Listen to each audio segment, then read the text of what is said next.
briefings natin, palagi po nating ine-emphasize ang ating testing, no? Dahil ang testing po talaga ay importante, yan lang po ang pamamaraan para malaman natin kung nasaan ang kalaban. Pero equally important po itong tinatawag na tracing. Kapag na-test na po natin ang tao at nagpositibo sa COVID, kinakailangan magkaroon ng tracing para mahanap natin yung mga tao na na-expose sa kanya. Dahil itong mga taong ito ay dapat ngang ma-isolate. So, meron na po tayong programa para sa tracing. Ang nangunguna po rito ay ang DILG, and we have an enabled a robust public-private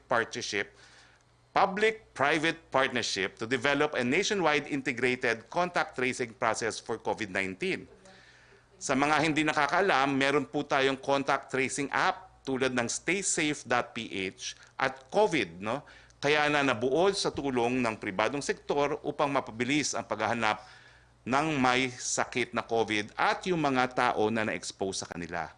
Ayon sa National Task Force for COVID-19, sa patuloy na public-private effort ay pinalalawak po natin ang mga pamamagitan ng isang arkitektura na magpapalakas at magpapalawig pa ng kakayahan nating mag-contact trace sa mabilis na paraan. Itong platapormang ito ay tatawaging faster upang ganapan nating maintindihan ang COVID-19 activity sa mga barangay. Makakatulong rin ito sa ating mga health experts para po sa early detection at local forecasting. Tamang-tama po ang topic natin ngayong araw sa contact tracing. Ang ating resource person po ngayon ay walang iba kung hindi ang isang alkalde ng syudad na kinikilala na merong best practice po pagdating sa tracing. So, samahan po natin ngayon ang ang mayor, alkalde ng aking syudad, Baguio City. Wala pong iba kundi si Mayor Benjamin Magalong. Mayor, good morning. Good morning po, Secretary Harry. Good morning po sa ating mga televiewers. Gaya na aking sinabi po kanina, kinikilala po kayo as having one of the best system for tracing. Pakikwento naman po sa buong Pilipinas kung ano pong ginagawa nyo dyan sa Baguio para sa tracing. Bali po, meron akong naki-paper na mga presentation at guess ko lang po na i-post lang po nila yung aking presentation. Okay.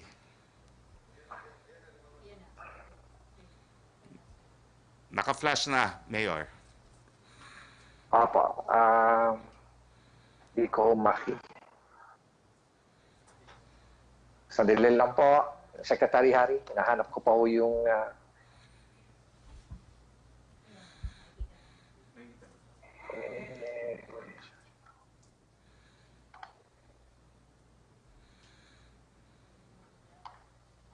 Ayun na lang mag-share.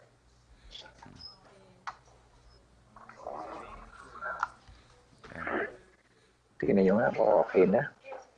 Okay.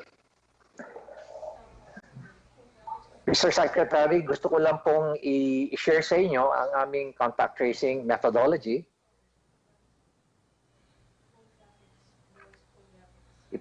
Pakita ko lang po sa inyo yung aming ginawang conceptual framework, which is actually aligned sa tinatawag po nating T3 concept ng contact tracing. Ito po yung sa amin, naging 4 po yung components nito. And itong 4 po na ito po yung identify. First, we identify, then we immediately isolate, then we test, then we trace. Yung tracing po, yun po yung tinatawag po namin na isa sa mga best practice po namin dito sa siyudad ng Baguio. But before that, let me just give you an idea how do we work on our incident management.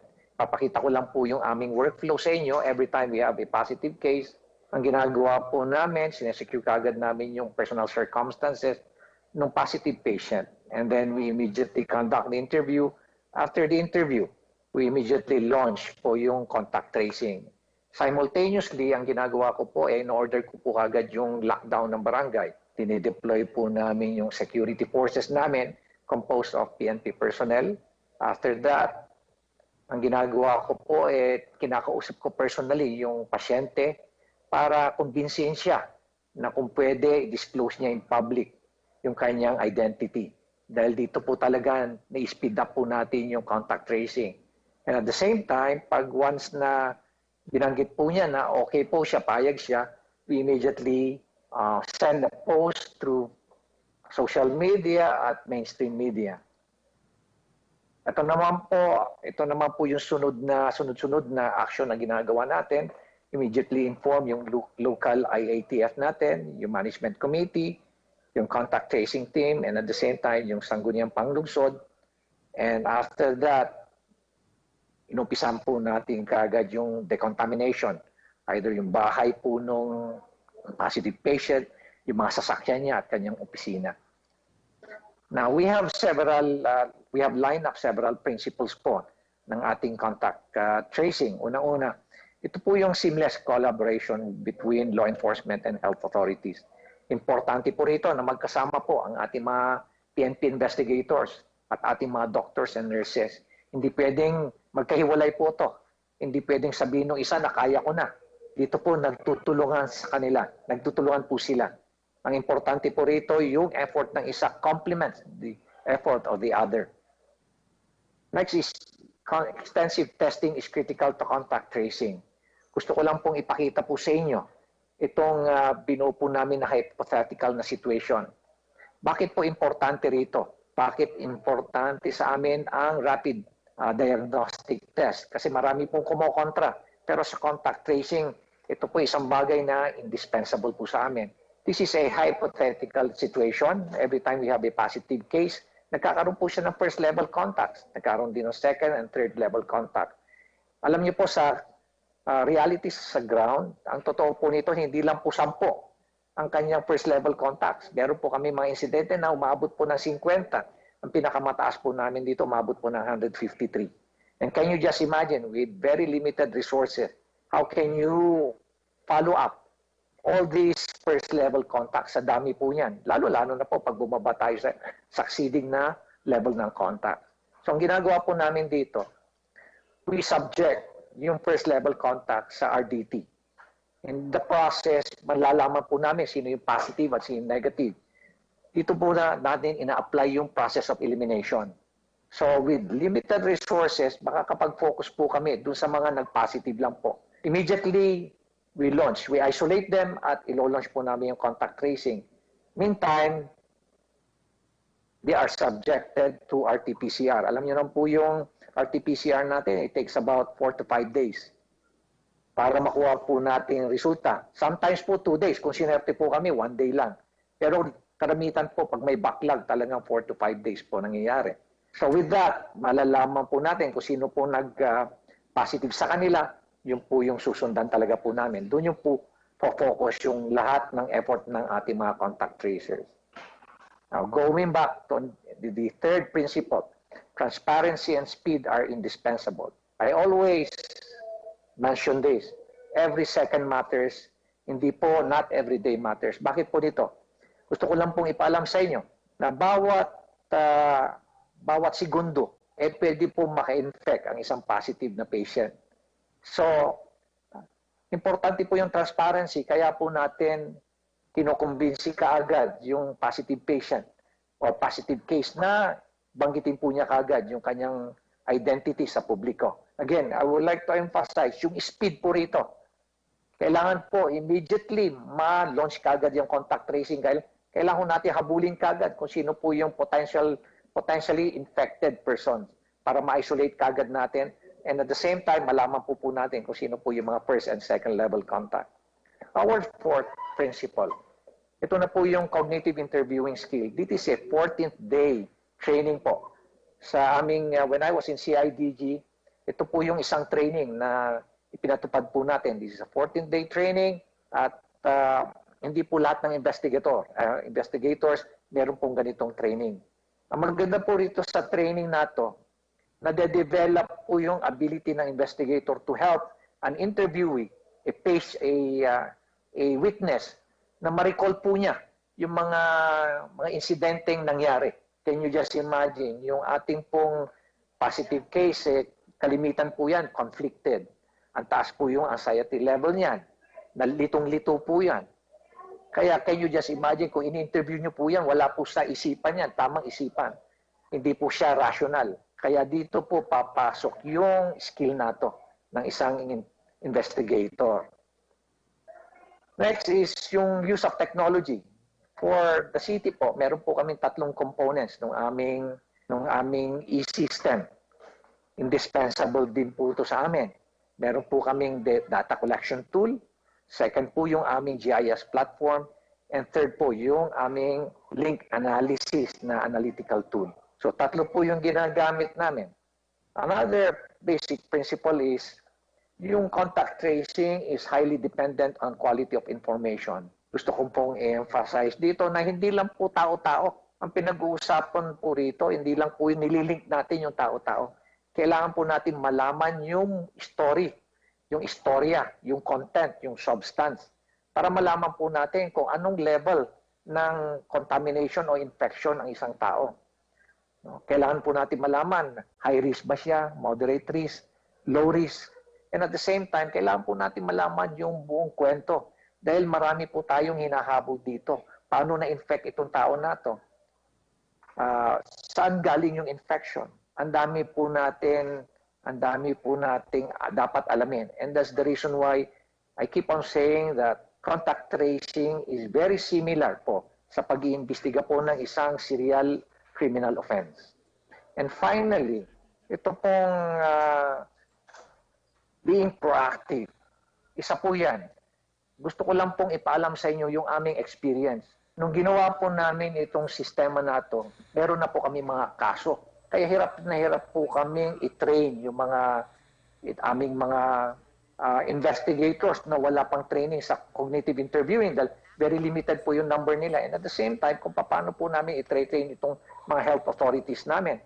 Dahil karamihan po sa kanila nasa field, kailangan ipunin uli sila, bayaan muna nila yung kanilang trabaho. So my advice po dun sa mga local government unit na wala pa pong kaso, it is about time. This is now the right time for you to build your capacity and capability po sa contact tracing. Okay. Gaya po na nabanggit ko, yung aming contact tracing po. Okay. Yung aming pong contact tracing, meron pong 3 components yan. Yung data collection tool, ito po yung pinagtutulungan na po namin almost every 3 days or every 2 days, twice a week or 3 times a week. Nagmi-meeting po kami ng DILG, ng COVID Kaya at ito pong grupo ng Stay Safe para po maayos po natin, magkaroon lang po tayo ng unified na data collection tool. Uniform po dapat ito. And at the same time, we have these 2 analytical tools, yung GIS platform namin at yung link analysis using a very expensive software. Pero readily available po ito, maski na mahal po ito, ready available po ito sa Philippine National Police. Ganon din po yung GIS platform natin. Yung GIS platform po natin sa Philippine National Police, ito po yung tinatawag natin Crime Information Research and Analysis System. We developed that when I was still in the Philippine National Police. Yung naman po natin, yung link analysis, ito po yung ginagamit po natin sa pag-imbestiga. Ang tawag po natin dito is Case Management and Analysis System. Na-develop din po natin yan nung nandun po tayo sa CIDG. Now, let me show you po yung interface. Ito na po yung user interface. It's a very, very simple po na form. Madali pong mag-encode. It has 7 main directories. Meron na mo siyang 80 subdirectories. Ito naman yung kanyang spreadsheet. Ito na po yung back-end. Nandito po, lumalabas po lahat yung buong information na na-encode. Dito po sa aming data collection tool, almost siguro mga 8,000 na po na records ang na aming na-encode po rito. Yung topmost, nakikita niyo po itong topmost na row na ito. Ito po ay aabot po ito na 80 po na information about one particular patient lang po. Ito naman sa leftmost column, nandito na po yung kanyang history, lahat po ng detalye tungkol sa isang specific na positive patient, yung kanyang resulta ng kanyang specimen, at yung kanyang mga links. And finally, importante po rin po yung kanyang specimen information. Anong nangyari sa kanyang mga resulta? Either yung resulta ng kanyang RDT. Okay. At the same time, ito pong ating RT-PCR. Ito na po yung sample po ng isang history ng isang positive patient. Ang nakita nyo, nakakon po yan, consequential po yan, or sequential pala. Sequential. Naka-timeline po yan.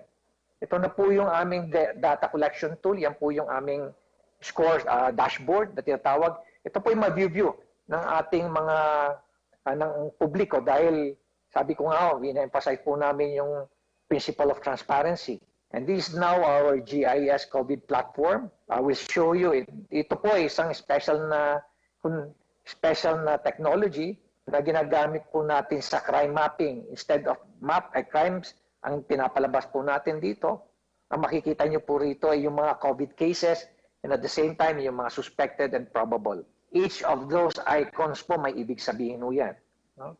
So basically, ang nagagawa po nito GIS platform, na-overlay po yung inyong mga information over a particular type of map. So nakikita nyo po yung extent ng infection sa isang particular na lugar. Either use a street map or a satellite map or a vector map. Marami pong klaseng mapa po na pwede nating gamitin. Now, let me show you po sa kwan. Bibigyan ko po kayo ng isang maikling demonstration. This is about just a few seconds po na demonstration. Pwede nyo pong i-zoom in and i-zoom out po yung mapa using a particular GIS application.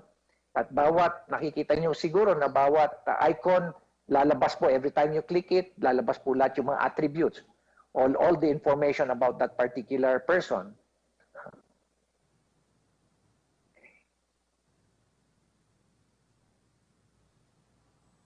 Ginagamit po namin ito pag nag-lockdown po kami para ma-identify po namin yung extent po ng potential infection sa isang barangay. No? Okay. Now let me go to the link analysis. Ito po naman na-establish po rito yung ating relationship, yung trends, patterns, at network. So nakikita nyo po rito yung very complicated po na link diagram. No? And with all this information, no human brain can process this. Only technology po ang makapagproseso nito. So I'll just show you a short video, yung capability nito.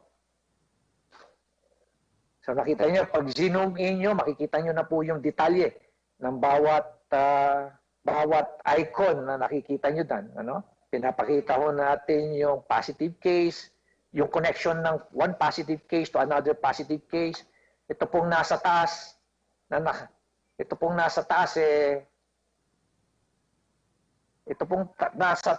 na parang ruler, timeline po yan, para maintindihan nyo po kung kailan nangyari yung insidente. Nakita nyo rin po kung paano nagkakasabay-sabay kuminsan yung mga positive cases.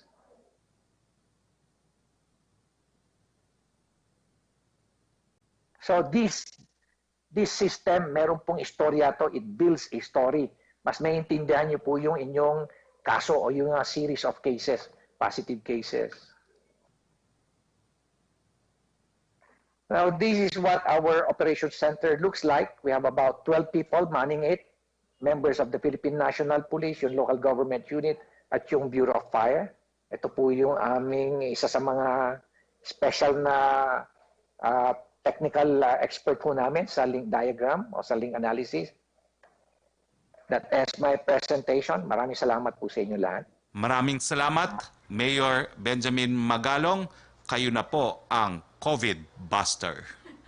So, punta na tayo sa mga katanungan galing sa ating mga kasama sa Malacanang Press Corps. Ulitin ko po yung anunsyo ni Presidente tungkol sa pasok sa eskwelahan. Ang face-to-face po ay kung meron na tayong new normal by August 24 at kung wala naman pong new normal, we will resort to flexible learning, gagamitin ang telebisyon, ang radyo at ang internet. Inuulit ko po ito dahil alam kong napakaraming tanong tungkol dito para hindi na po paulit-ulit ang pagbasa at pagsagot. At nang sa gayon po, kung meron din kayong katanungan kay Mayor Magalong, maitatanong niyo po. Sige po, kay Joyce Balancio ng DZMM. Joyce Balancio. Okay, wala si Joyce, si Roque, Yusek Roque. Yes, Secretary. May tanong tayo mula kay Francis ng Daily Tribune.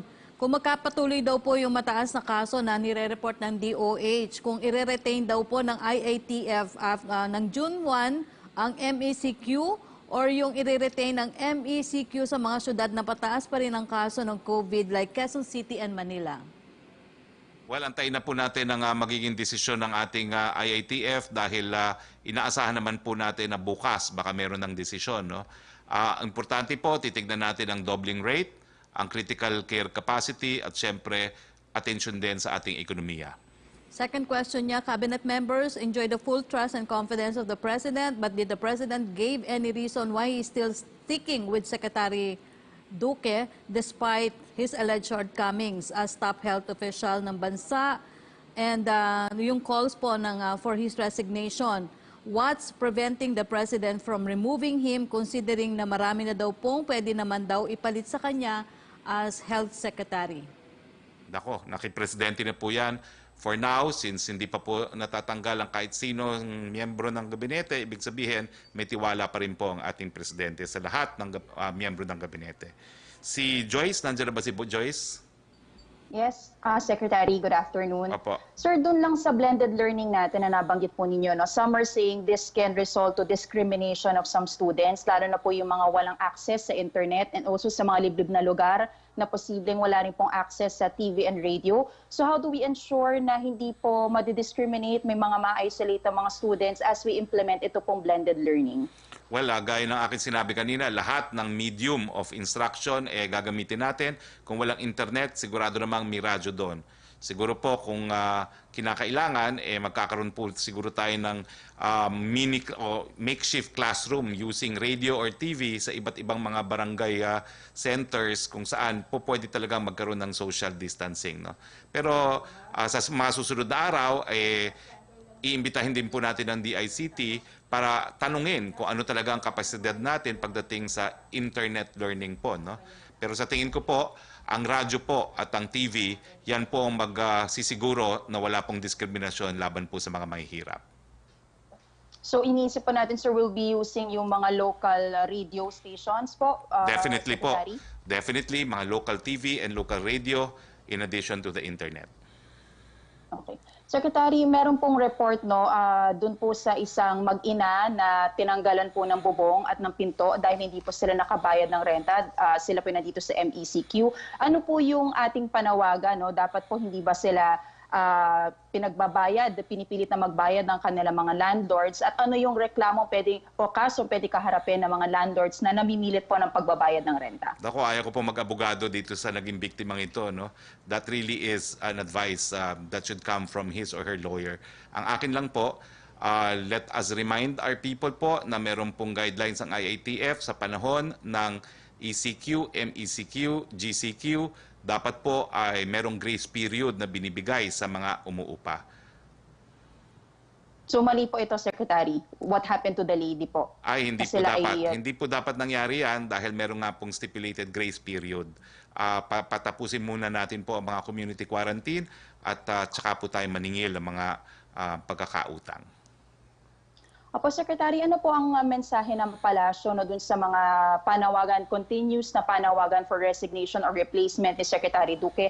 I believe itong Private Hospitals Association of the Philippines, that is composed of more than 700 private hospitals, ay sumulat po sa palasyo to replace Secretary Duque. And I believe last night si Pangulo Duterte, he gave an advice to Secretary Duque on how to respond to criticisms and issues. Ito din po ba'y pagpapakita ng kanyang trust and confidence at pagbibigay pa rin ng chance sa kanyang Health Secretary?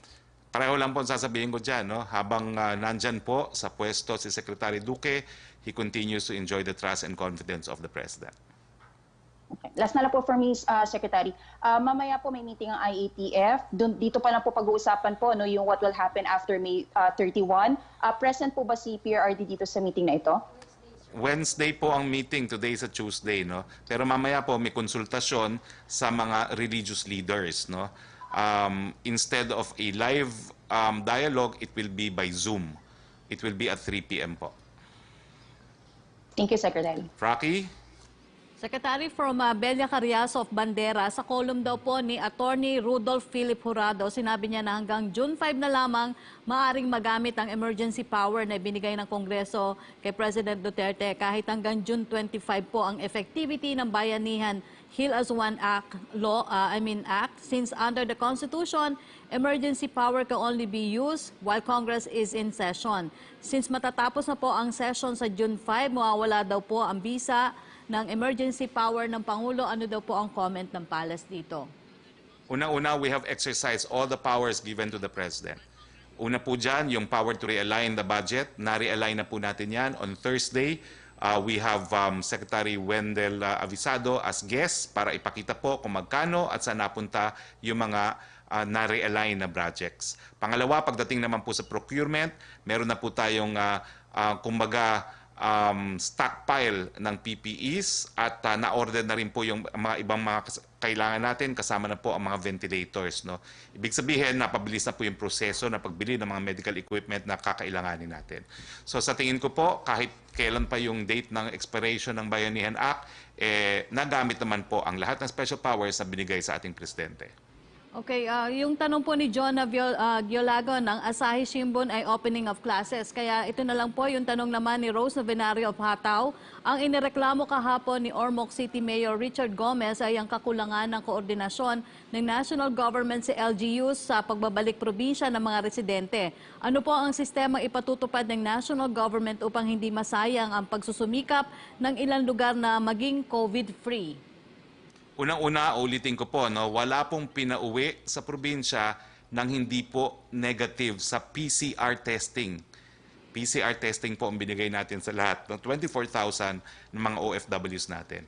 So, ang importante lang po, kung ninanais pa ng mga lokal na pamahalaan na i-quarantine sila, ang pakiusap lang, i-quarantine na po sa barangay level nang malapit na po sila sa kanilang mga pamilya. Maricel Halili. Hi sir, good afternoon. Sir, Good afternoon. clarification lang po dun sa second tranche ng Social Amelioration Program because yesterday you mentioned nga po na may go signal na ang Office of the Executive Secretary to start the distribution. Tapos you also mentioned po na meron na pala tayong 12 million na malinis na listahan from the first tranche na kumbaga i-carry over for the second tranche. Ito po bang 12 million na ito, nakasenter na po ito doon sa mga beneficiaries from the ECQ area na dineclare from May 1 to 15 o may kasama pa po dito na GCQ? And kasi po ang naka-allot din na budget natin is for 18 million families. So does it mean that maghahanap po tayo ng additional 6 million para mapuno yung 18 million or dito na po papasok yung additional 5 million na sinabi ni Presidente? 12 million po para dun sa mga nauna ng beneficiaries in ECQ areas na patuloy pa rin nasa ilalim ng ECQ. 5 million po yung mga bagong pangalan na bibigyan natin ng ayuda. Pero sir, ang ibig sabihin po, bubuuin pa rin ba natin yung 18 million? Because the second tranche po is nasa amounting to 100 billion pesos pa rin po, hindi po ba? So for 18 million families. Mauubos po yan dahil ang estimate lang natin is 12 and 5, no? Pero mauubos po yan dahil I'm sure hindi po magkukulang ang nais makakuha ng karagdagang ayuda. Sabi natin 5 million pero titignan po natin kung may peron pa, di magbibigay pa rin. No? Uubusin po natin yan buong buo para sa ayuda.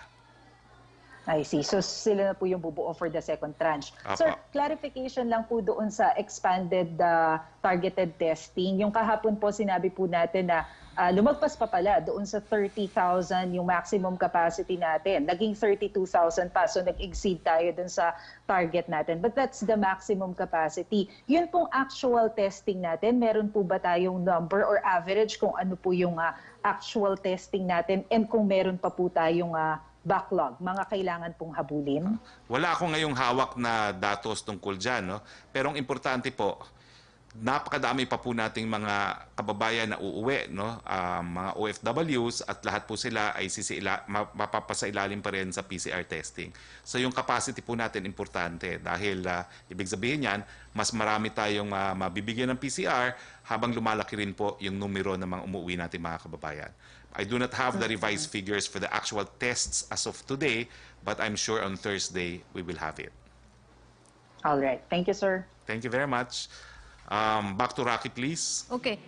From Sam Medenilla ng Business Mirror, tatlo po ang tanong niya. Nag-instruct po si President Duterte to use some of the over 200 billion fund of the Bayanihan Hill as one law para po sa pagpapauwi ng OFWs. Magkano po kaya ang additional budget ang i-allocate para po sa nasabing initiative? Ang alam ko po, kasama na po dyan yun sa nanggaling sa portion na rina-align po natin. No? At sa Thursday po, kasama natin si Secretary Wendell Avisado. Siya po magsasabi kung magkano yung realigned funds para po maiuwi sa kanilang mga tahanan yung mga bumabalik nating OFWs. May update na daw po kaya kung ilang build projects ang magre-resume? Ilan po sa nasabing project ang may scrap because of COVID-19? Well, nangako na po talaga si Acting Secretary Carl Chua na ibibigay ang listahan as soon as possible. At ang DPWH po, wala pa silang exact na numero kasi depende nga po yan dun sa mga proyekto na makakakomply dun sa mga construction safety guidelines, including yung pagtatayo ng tirahan para sa mga manggagawa. Pero ito po yung ilan sa mga flagship project na nagsimula na po muli. Ang Harbor Link, ang NLEX-SLEX Connector, ang Cavite-Laguna Expressway, ang Skyway Stage 3, ang R1 Bridge Project, ang TPLEX, ang Subic-Freeport Expressway. Ilan lang po yan dun sa mga flagship projects na tuloy na po muli ang construction. Yung last question niya, meron na po bang specific projects kung saan i-allocate ng government ang additional 150 billion budget which will be allocated for COVID response? Well, hayaan ko na po si Secretary Wendell sumagot dyan. Lahat po itong mga tanong, pakitik at itatanong na po natin lahat yan kay Secretary Wendell Avisado. Hayaan ko na po siyang mag-report, pero yung numero po na na-realign ay mas malaki pa po dun sa figure na nasabi natin, 150 billion. Next question please, kay Joseph Morong.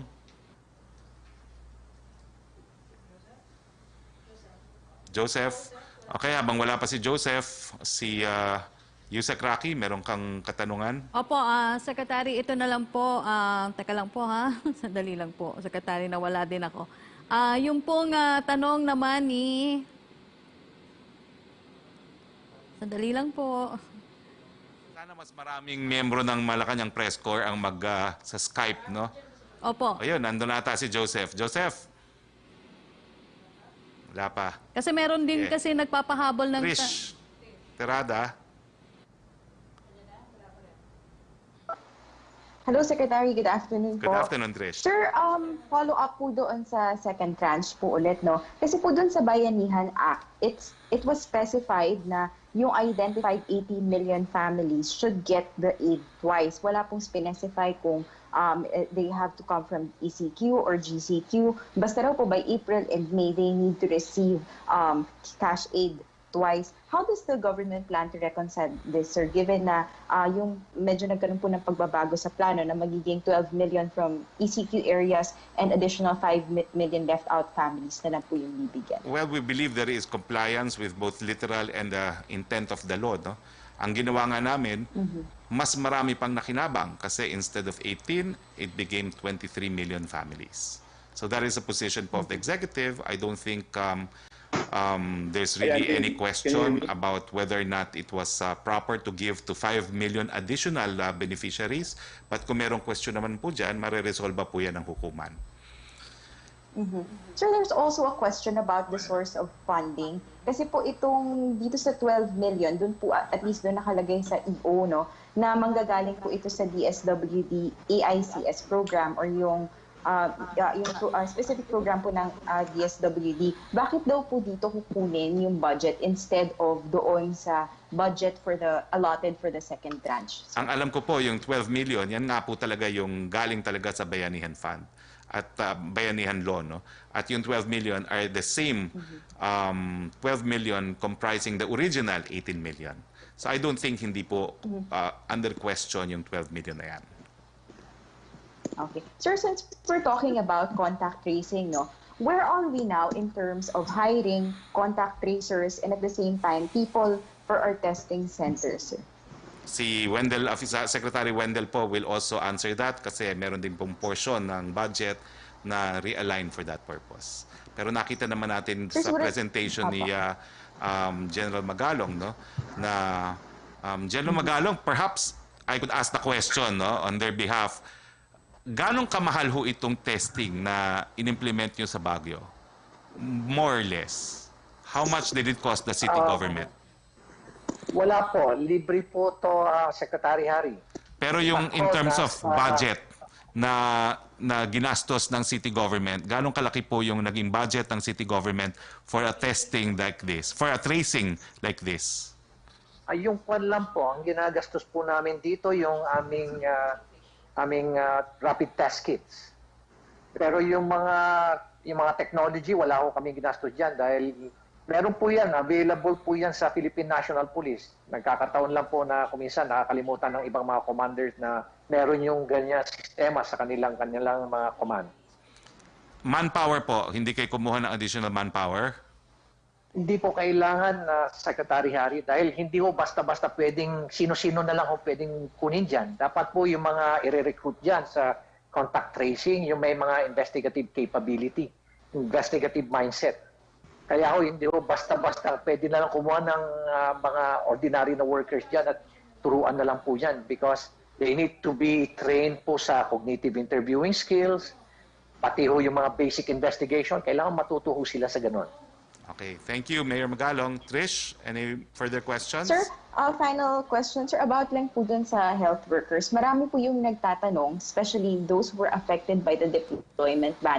Is there any chance that it can be lifted soon? Kasi po, yung iba naman po na health workers na may perfected contract, mukhang hindi daw po na-coordinate yung directive na isang ulis. Given at mapapaso na raw po yung mga kontrata nila, sir. Yung mga perfected contracts po, no, dapat napaalis, no. Ang sakop lang ng ban ay yung mga bagong mga kontrata na ipinasok matapos po mag-issue ng ban ang POEA.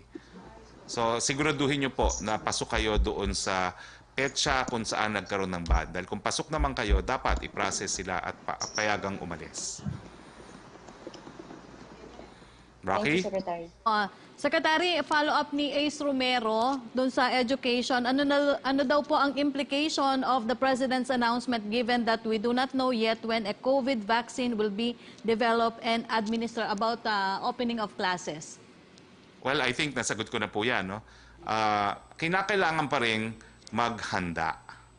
Pero kung hindi talaga aabot sa punto na nandun tayo sa new normal, na mababawasan natin ang banta sa kalusugan ng mga kabataan, hindi tayo mag-face-to-face class at tayo po ay magkakaroon ng flexible, blended learning. The bottom line is, we will not compromise the health of our youth. Yun po yun. Opo. May question si Vance Fernandez. Yung daw pong statement ni Presidente Duterte kahapon about Secretary Duque dun sa expensive PPE procurement, ibig ba daw pong sabihin nito no more independent investigation sa procurement process na alleged overpricing ng DOH supplies and testing kits? Hindi po. Malinaw na ang walang investigasyon na sa PPEs. Kasi naging malinaw naman. Nagbigay din ng opinion ang mga pribadong mga doktor na talagang wala pong irregularity, walang overprice doon sa PPE kasi set po yan. 2 PPE nga po ang kasama dyan, kasama pa yung goggles, kasama yung mga sa paa. So wala pong question sa PPE. Ang pinapaimbestigahan po yung mga extraction machines at mga test kits. Dahil karamihan po dito, lalong-lalo na yung test kits, galing lang po sa isang kumpanya sa China at iba-iba po ang presyo, depende kung sino nagbenta. So yun po ang pinaimbestigahan ng ating presidente. Joseph Morong. Thank you Sir, po. lang sa school, no, yung inclusions natin, clearly, kasama dyan yung mga bata lang up to high school. But how about the higher education institutions and also yung mga law schools? Paano magiging sistema nila under what the President said yesterday? Well, kahit naman po grade school o high school, kung hindi po tayo matatanggal sa community quarantine, talagang wala pa rin po tayong face-to-face. So, I'm advising all types of schools na maghanda na po sa new normal. Ang possibility po talaga is we will have to be more creative, there will have to be more blended or flexible learning. At ang tama naman po ang sabi ng Presidente, habang walang bakuna, hindi po talaga tayo tuluyang ligtas.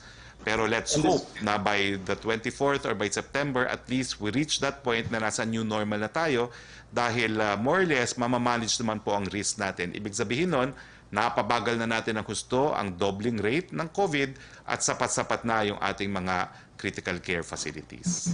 This goes for higher education institutions, sir, college and then yung mga law students, ganyan din? Yes po, yes po. Okay.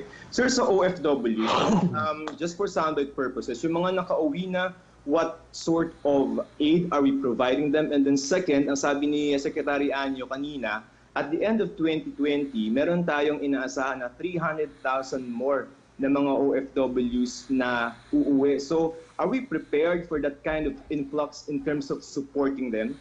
Ang OWA po, meron talagang ayuda na binibigay sa lahat ng mga umuuwing OFW. Alam ko po, binigyan na ng additional pondo rin ang DOLE para po doon sa mga programa niya na COVID-related na po pwede ring makakuha yung mga umuwi nating mga OFWs. Alam ko po na ang dami ng programa po ngayon ng DTI na pautang at ang DA para makapagsimula po ng mga negosyo ang ating mga kababayan na po pwede ring panggalingan ng pondo para sa mga bumabalik na OFWs para sa kanilang mga hanap buhay. At alam ko rin po, dahil nga mananatili pa rin ang Build initiative ng ating gobyerno, magkakaroon po tayo ng kumbaga job fair, especially targeting the OFWs dahil kailangan po natin sila. Ngayong narito na sa ating bayan sila dahil kulang na kulang po talaga yung mga construction workers dahil marami nga po ay nagsi-abroad na. So, ang tingin ko naman po, dahil malakas ang ekonomiya natin bago tayo tamaan ng COVID, makapagbibigay rin tayo ng hanap buhay sa maraming mga bumabalik na OFWs. Sir, just a little bit on the healthcare workers. Now, what will make the government, the president, lift the ban on these healthcare workers who want to go and work abroad? Pag humupa na siguro yung banta ng COVID-19 sa mga lugar na nais nilang puntahan. Sir, last question na lang, no? Sa MGCQ, na matagal siguro pa tayo bago makarating doon, merong mga mass gatherings na i-allow up to 50%. We're talking about the entertainment sector, the live events industry, no? So, ibig sabihin ba, sir, yan, yung mga companies that are involved in these kinds of productions, they can go to work already because bibigyan na sila ng chance to show to a 50% audience.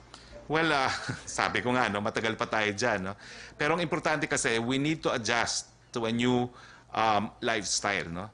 So, miski nasa MGCQ na yan, miski nasa new normal na yan, talagang kabahagi na ng ating buhay ang social distancing. So, lahat po na activities ay kinakailangan magkaroon ng social distancing. No? So, ang kasagutan ko dyan, well, the future of these events industries will really depend on our ability to adapt to a new lifestyle. All right, sir. Thank you for your time. Salamat po. Yusek Roque. From Julie Aurelio, are employers allowed to charge employees for shuttles or transportation provided for them, or should this be for free?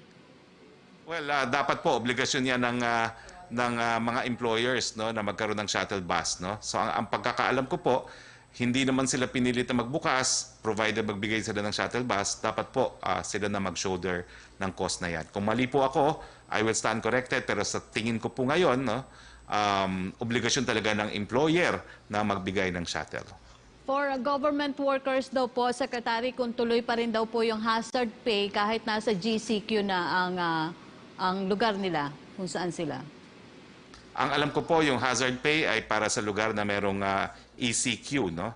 At Ang GCQ naman po ay mga 50% capacity or 100% capacity. Pero sa gobyerno po, no, sa gobyerno po full workforce na tayo kung darating tayo sa GCQ, no. So tingin ko po wala nang hazard pay. Okay. Yes, Skype by Skype Melo Acuna, but again, no, Julie, let me check on that, no. Melo Acuna. Magandang hapon, Secretary. Good afternoon. Follow-up lang doon sa binanggit ni Joseph Morong kanina. Gaano kahanda ang pamahalaan para maiwasan yung impact kung uuwi yung mga manggagawa natin? Anong impact ng mawawalang foreign remittances sa ekonomiya sapagkat nakasalalay tayo sa foreign remittances at consumer spending? So ano po ang nakikita ninyong programang inihanda ng pamahalaan sapagkat maka-aapekto ito sa gross domestic product at gross national income? Thank you, Secretary. Well, linawin natin, Melo, no? We need to survive this crisis. If we're able to survive, that's an achievement, and we will survive. Bakit po? Dahil napakalakas nga ng ating ekonomiya bago tayo tamaan. So, bagamat magkakaroon tayo ng contraction in the economy, we feel that it is not as bad as our neighboring countries or the rest of the world. Pero totoo po, hindi po ako magsasinungaling. Magiging masakit po yan dahil matagal na tayo nakadepende sa mga remittances ng ating mga OFWs, kaya nga po natin tinatawag sila mga bagong bayani. Pero kakayanin po natin to. Mahilig naman, sanay naman tayo sa mga pagsusubok, sanay po tayo magbayanihan. Follow-up ko lang po tungkol naman sa turismo sapagkat malaki rin ang mawawala kung hindi tayo handa at kung hindi rin handang magpadala ng turista ang South Korea at ang China. Anong pwedeng gawin to magkaroon ng stimulus ang tourism industry in the Philippines? Well, meron naman po tayong option talaga, no, to encourage domestic tourism kapag po pwede na. Ang tinitingnan po natin ay anong mangyayari sa Bohol. Kasi alam naman natin, Bohol and Boracay are favorite destinations. Ngayon po, naka-GCQ na sila. Posible po na mag-MGCQ na sila sa mga darating na araw kung saan papayag na po ang 50% na turismo.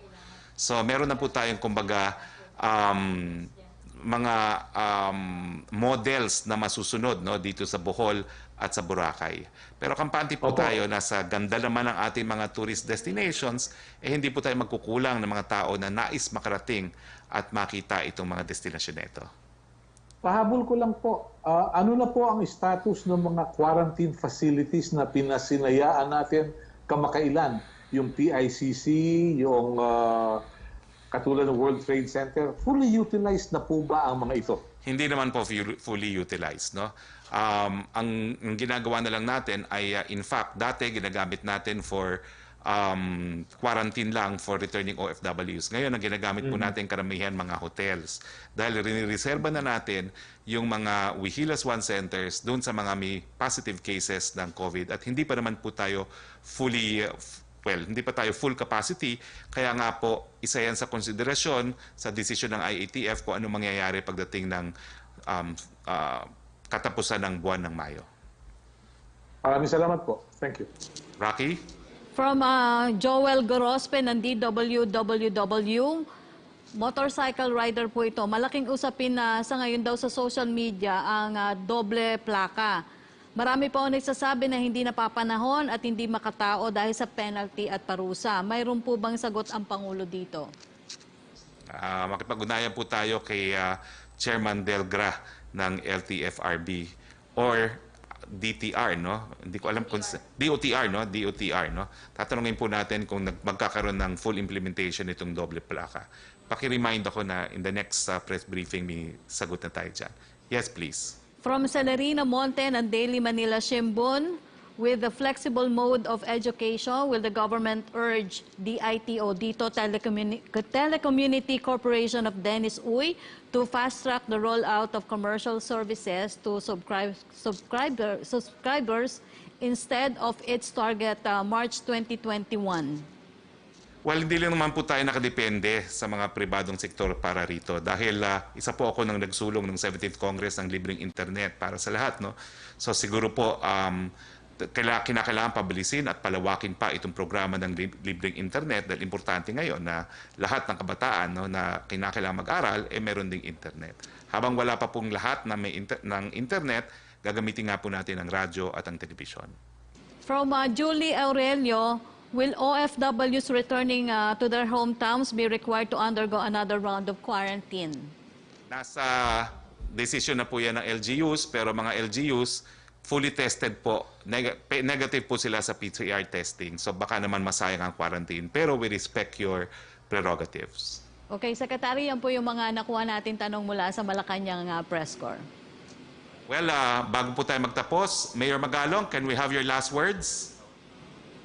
Kakayanin ba ng buong Pilipinas na ipatupad ang ginawa natin dyan sa Baguio? Maraming salamat po, Secretary Harry, at inimbitahan niyo po kami.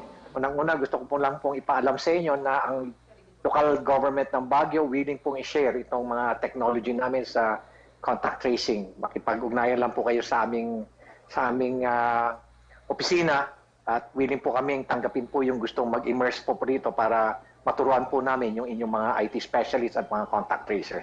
Maraming salamat po at maraming salamat. Mayor, bago kayo umalis, ang tanong ko kanina is kakayanin ba ng ibang LGUs na gawin yung ginawa nyo dyan sa Baguio?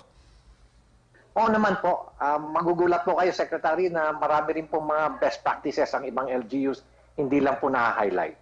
Last question. Kung ibibigay sa inyo ang posisyon ng tracing SAR, willing ba kayong magbitiw bilang mayor? Mr. Secretary, ang tracing SAR po natin si Yusek Bernie Floresen na po. Sumusunod na lang po ako sa kanya. Okay, salamat po, Mayor. Thank you very much. And to the members of the Malacanang Press Corps, thank you very much. To Yusek Roque, maraming salamat. At Pilipinas, sa ngalan po ng ating Pangulo, Rodrigo Roa Duterte, ito po ang inyong spokes, Harry Roque. Please keep safe. Good